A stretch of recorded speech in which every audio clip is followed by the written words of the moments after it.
This is not a series about games you haven't heard of. This is a series about games everyone has heard of. Games that everyone has an opinion on, regardless of whether they've played them or not. Games whose actual qualities have been buried in a narrative, whether good or bad. Games that everyone always makes the exact same comments about. Games that are in desperate need of a second opinion. Wow. People really didn't like that Persona 4 video, huh? Look, I get it. I don't expect everyone to like every video, and I appreciate that Persona 4 means a lot to a lot of people. And some of the criticism we got was very fair and much appreciated, but at the same time, there were a lot of people complaining that the video seemed too subjective, which is kind of a silly thing to say about a video in a series half of whose title is literally the word opinion. I mean, nobody was complaining that I was too subjective when I said that The Devil's Playhouse was my favorite point-and-click adventure game of all time, or when guest writer Jay Petriquin said that he liked Other M pretty much purely because of the fact that it was a spiritual successor to one of his favorite games. And besides, the Persona 4 video was the nicest negative one we've ever done. We were basically just saying that the story had some flaws, but that otherwise it was still an excellent RPG. But anyway, I don't want to spend this whole video talking about the last one. This week, let's do something nice and non-controversial. Here's why the Mass Effect games are crap.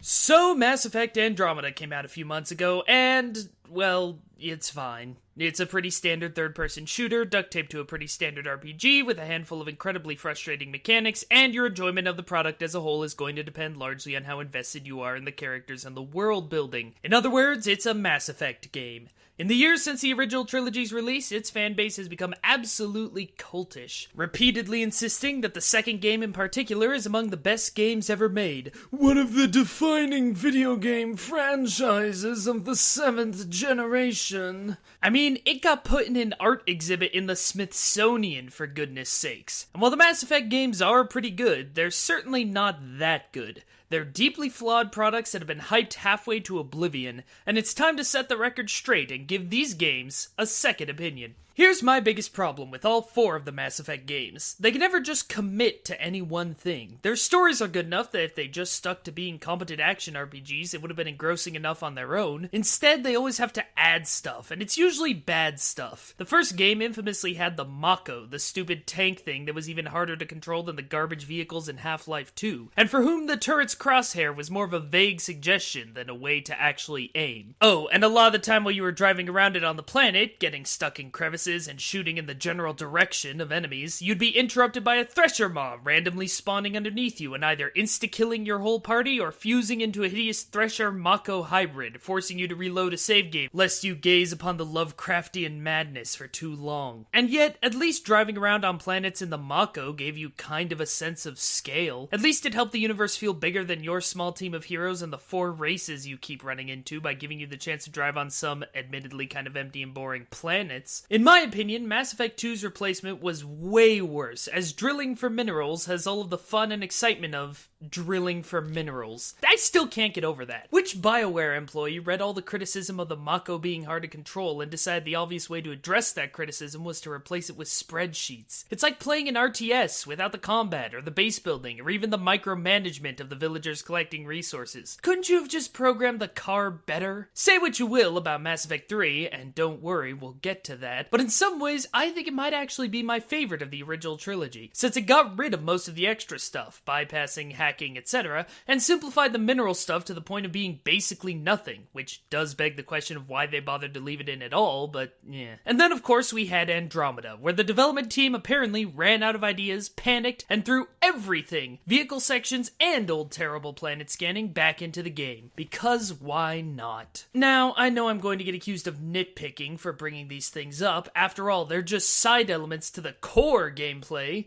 Except the problem is that the Mass Effect games don't really have core gameplay unless you count staring at badly animated plastic mannequins. Rather than focus on doing one thing well, they innovate in the worst possible way, adding all this unnecessary stuff we don't want instead of focusing on just making a good game. Oh, you can throw gifts at some of the crew members, but not all of them for arbitrary reasons, until they agree to have a disappointing sex scene with you. Oh, there's a weapons crafting system that lets me name my gun the Chungus Tinkler. Oh, now I have to raise my effective military strength before I can take on the Reapers? Except not really, because nothing matters?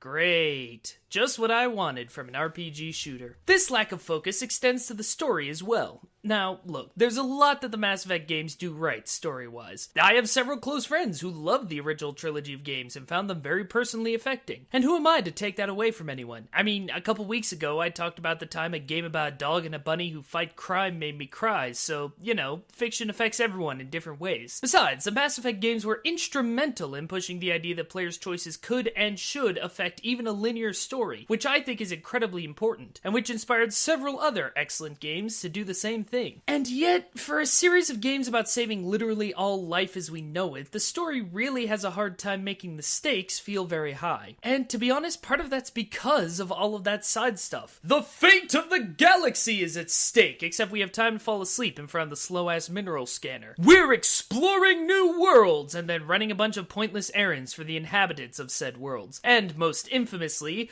everything rests on your shoulders, except it turns out that no matter what you do, you're going to get the exact same ending at the end of the third game. The other games do this too, though, honestly. You might get to choose who dies at the end of the second game if you know what you're doing, but somebody's still going to die. You know what else really doesn't help me care about the plight of the plot? How slow everything is. I'm not just talking about the slow-moving spaceship in Andromeda or the horrible loading times, although, you know, you want to talk about the horrible loading times. But so much of Mass Effect is just talking and talking and talking and talking. When I think of great storytelling in video games, I think about games that actually make the storytelling a part of the game. Something like Undertale, or The Search, or The Stanley Parable, or Portal. Something that tells an engaging and interesting story that could only be told in a video game. Mass Effect isn't a video game. It's a series of 450,000-word audiobooks, not counting the ridiculous journal logs. They like to brag so much about Mass Effect 3 having 90 minutes of cutscenes, maybe they should have just strung those together and released them as an animated movie, so that we could enjoy the good story without the terrible cover-based shooting and pointless endless side quests about doing nothing. Still, by far the worst part of Mass Effect's story is the Paragon and Renegade system.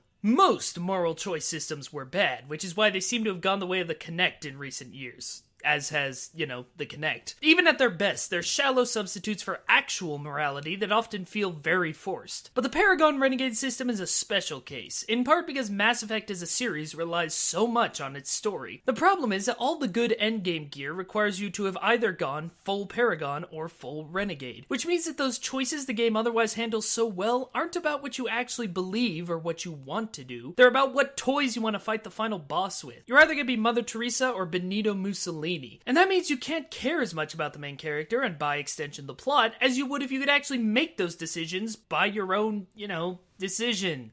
A la Deus Ex. So the story doesn't have any real stakes, and the gameplay is similarly all over the place, so why would you keep playing? For the combat? Hardly. It's bog-standard cover-based shooting that also feels very dated and is extremely unsatisfying. It's slow-moving, insufferably repetitive, and the millions of nearly identical weapons you pick up, or craft, in Andromeda, all feel slightly less powerful than a squirt gun. It doesn't help that many of the game's fights, particularly in the second and third games, are based around ambushes that are insultingly obvious. Did you just enter a big room with lots of conveniently placed chest-high walls? Chances are you're about to get attacked. In the end, the Mass Effect games really aren't bad. Like so much of what we cover on this show, they're perfectly serviceable 6 or 7 out of 10 games that do a few things well and are treated like God's gift to video games because of a mix of nostalgia and people's love for BioWare. The characters are likable and interesting, and the writing is epic and immersive, if way too slow-paced and wordy. But like with Persona 4 last week, the question I keep coming back to is, why should I care? There's different character classes, but why should I care when combat is boring and the game's so easy you'll win no matter what you do? The story's fairly interesting, but why should I care when I can't play my commander the way I'd really like to, and I'm going to get the exact same set of endings no matter what? There's lots of things to do, but why should I care when they're also half-baked and boring? If the game's clicked for you, that's fine. That's good. I'm glad you found something you connect with. But when you look at them with a critical eye, the Mass Effect series of games are an absolute masterclass in bad game design. Special thanks to the Stick Nick, who requested that we cover Mass Effect 1 and Mass Effect 2 way back on the second Opinion video. Sorry it took us so long to get around to it, but then it wouldn't be Mass Effect if it hadn't taken an incredibly long time to load. Oh, burn! And that's my professional opinion. Boom! Thanks for watching this episode of Second Opinion, and thanks again to the Stick Nick for suggesting it. If you have a game you think needs a second opinion, be sure to let me know in the comments, and there's a good chance your idea will be covered on the show. New episodes go up every Friday night.